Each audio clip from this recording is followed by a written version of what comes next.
Le ministre gabonais du Tourisme souhaite promouvoir davantage les différentes plages du pays. D'après Pascal Wani-Ombourey, il est possible de faire de ces plages des véritables lieux touristiques à l'image de celles de Maldives. Pour ma part, motivé par l'ambition du président de la République de faire du Gabon une destination touristique de premier choix dans la sous-région et au-delà, je me suis engagé à faire en sorte que le ministère dont j'ai la charge se déploie de façon optimale, notamment en ce qui concerne l'identification, le montage, l'implémentation ainsi que la gestion et la conduite de projet. Mais comment y arriver? Tentative de réponse. La première chose, c'est de pouvoir montrer à l'international que nous gérons très bien les projets. Cela commence d'abord par la mise en place d'une réglementation.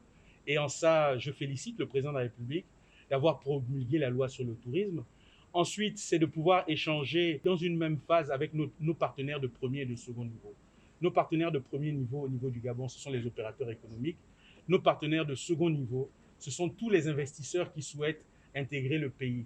Et je pense que dans les mois à venir, ils seront de plus en plus présents au niveau du Gabon parce que, comme je vous le dis, nous utilisons ces temps inédits pour pouvoir structurer notre ministère, pour pouvoir structurer le secteur et présenter à l'exécutif. Le Gabon étant bordé par 890 km de côte, on y retrouve quelques plages près de Libreville et Port-Gentil. Mais la majorité de la bande côtière reste inaccessible. Des régions qui pourtant peuvent s'avérer être exploitables et bénéfiques pour le secteur tourisme.